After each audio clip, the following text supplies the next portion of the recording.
নমস্কার, নিউজ ভ্যানগার্ডের এক নজরে 25 সকলকে স্বাগত। সঙ্গে রয়েছে শতাব্দী।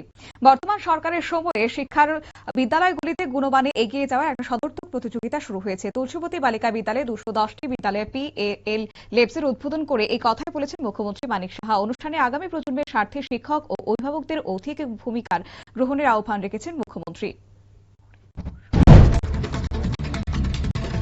খরিফ মৌসুমে ধর্মনগরে রাজ্যভিত্তিক ধান সংগ্রহ কর্মসূচির আনুষ্ঠানিক উদ্বোধন সম্পন্ন হয়েছে। ধর্মনগর মহকুমা খাদ্য কৃষি দপ্তরের উদ্যোগে অনুষ্ঠানটি অনুষ্ঠিত হয়। উদ্বোধন করেন খাদ্য, সিভিল সাপ্লাই ও ভোক্তা বিষয়ক মন্ত্রী সুশান্ত চৌধুরী।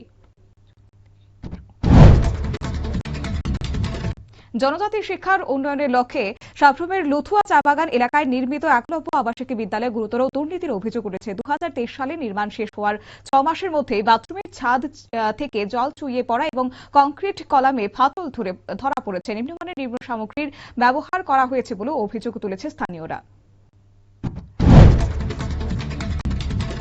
রাম ঠাকুরের 166তম আবির্ভাব দিবস পালিত হয়েছে আগরতলায়। এই উপলক্ষে যোগীন্দ্রনগরস্থিত রাম ঠাকুর সেবা মন্দিরে 3 দিনব্যাপী সংকীর্তন সহ নানা ধর্মীয় অনুষ্ঠানের আয়োজন করা হয়। এবছর মন্দিরে 25 বছর পূর্তি উদযাপিত হয়েছে।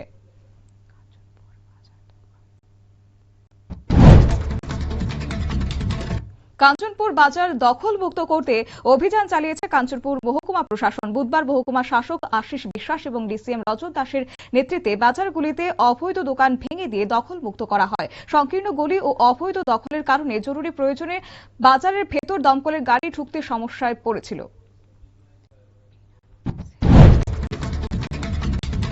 বিনা নোটিসে গোলাঘাটের কাঞ্চনবালার বাসিন্দা রাবিয়া খাতুনের বিদ্যুৎ সংযোগ কেটে দিয়েছে বিদ্যুৎ নিগম। তার বিদ্যুৎ বিলের অধিকাংশ টাকা শোধ করা থাকলেও কোন রকমের নোটিশ ছাড়াই সিনিয়র ম্যানেজার যাদব ঘোষের নির্দেশে মহিলার অনুপস্থিতিতে তার বাড়ির বিদ্যুৎ সংযোগ কেটে দিয়েছে শেকেরকোট বিদ্যুৎ নিগম অফিস।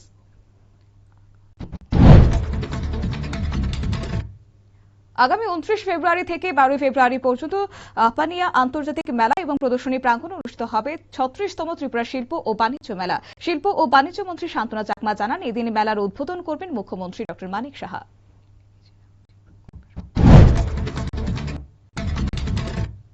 বিবিজি রামজি প্রকল্পের আওতায় 125 দিনের গ্রামীণ রোজগারের গ্যারান্টি আইন সোনামুড়া টাউন হলে একদিনের কর্মশালা অনুষ্ঠিত হয়েছে। বিজেপি সিপাহীজলা দক্ষিণাঞ্চলের উদ্যোগে আয়োজিত এই কর্মশালায় দলীয় নেতা কর্মীদের আইনটি সম্পর্কে সচেতন করা হয়। কাঁঠালিয়া উত্তর মহেশপুর বৌদ্ধপাড়ায় বুধবার ভরদুপুরে ভয়াবহ অগ্নিকাণ্ডের ঘটনা ঘটে। বাচ্চুদেব এবং লিটন দেবের বাড়ির খড়ের গাদায় হঠাৎই আগুন লেগে সম্পূর্ণ ছাই হয়ে গেছে। স্থানীয় মানুষজন জল ঢেলে আগুন নেভানোর চেষ্টা করেন। পরে খবর পেয়ে দমকল বাহিনীর কর্মীরা ছুটে আসেন। সরকারি স্বাস্থ্য ব্যবস্থার গুণগত মান ও পরিবেশগত স্বচ্ছতা নিশ্চিত করতে বুধবার তেলিয়ামুড়া মহকুমা হাসপাতালে গুরুত্বপূর্ণ পরিদর্শন চালান এক্সটার্নাল SSR প্রতিনিধি চিকিৎসক প্রীতম দেববর্মা। হাসপাতাল, শৌচাগার, রোগী ওয়ার্ড, করিডোর ও বহির্বিভাগ ঘুরে দেখেছেন তিনি। মন্ত্রী শুক্লাচরণ নোয়াতিয়ার এসকর্ট গাড়ির ধাক্কায় প্রাণ হারিয়েছেন এক ব্যক্তি। নিহত অমর চাঁদ চৌধুরী পূর্ব লক্ষ্মীবিল স্কুলের প্রধান শিক্ষক ছিলেন বলে জানা গেছে। ঘটনাটি ঘটেছে বিশালগড় বাইপাস সড়কের লকডাউন বাজার এলাকায়। শিশু শ্রমের বিরুদ্ধে অভিযানে নেমেছে রাজ্যের শিশু অধিকার সুরক্ষা কমিশন এবং পশ্চিম জেলা শ্রম দপ্তর। বুধবার লক্ষ্মীনারায়ণ বাড়ি রোড, জিবি বাজার ও সূর্য চৌমুহনী এলাকায় বিভিন্ন দোকানে যৌথ অভিযান চালানো হয়।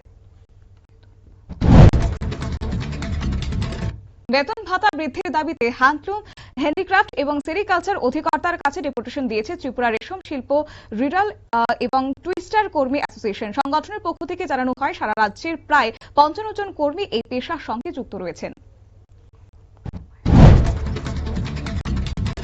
কমলপুরের মায়াছড়ি ও সাউথ কলাছড়িতে দুটি পথ দুর্ঘটনায় 3 যুবক গুরুতরভাবে আহত হয়েছে। তার মধ্যে 2 জনের অবস্থা আশঙ্কাজনক বলে জানা গেছে। মায়াছড়িতে দিলুশীল মোটরসাইকেল নিয়ন্ত্রণ হারিয়ে নালায় পড়ে যান। অন্যদিকে সাউথ কলাছড়িতে সাগর বৈদ্য মোটরসাইকেল নিয়ে শনি মন্দিরে ধাক্কা মারেন।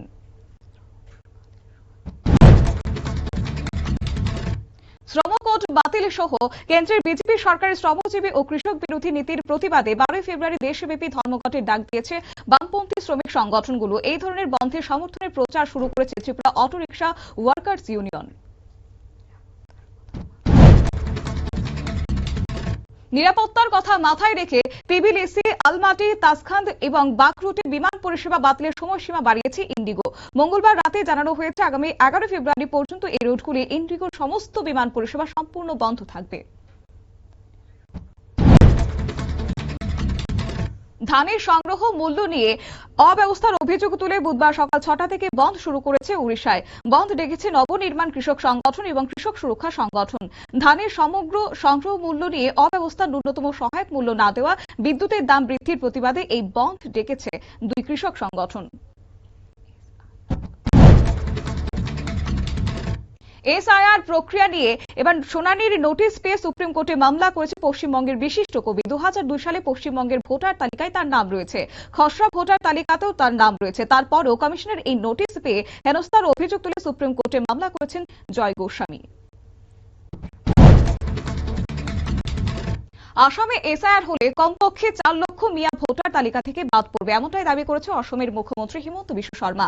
আসামে এসআইআর না হলেও বিশেষ সংসদে বা এসআর শুরু করেছে কমিশন। ইতিমধ্যে তাতে বাদ পড়েছে 10 লক্ষেরও বেশি মানুষ।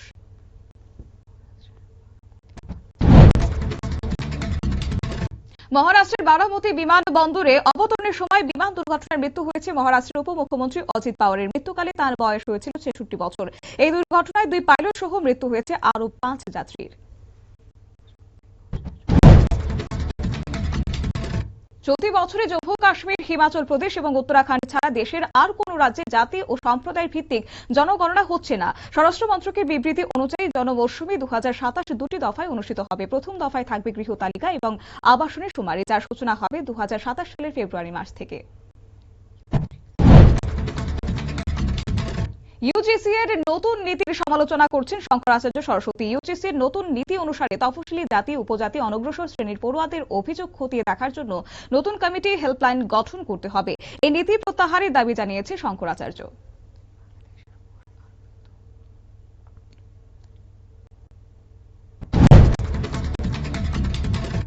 বাংলাদেশের উপর আরোপিত আমদানি শুল্ক কমাতে পারে আমেরিকা, এমনই দাবি করেছে বাংলাদেশের প্রধান উপদেষ্টার আন্তর্জাতিক বিষয়ক সংক্রান্ত বিশেষ দূত লুফেত সিদ্দিকী। তিনি জানান, চলতি সপ্তাহের শেষ দিকে কিংবা আগামী সপ্তাহের শুরুতে শুল্ক কমানোর ঘোষণা করতে পারে ডোনাল্ড ট্রাম্প সরকার।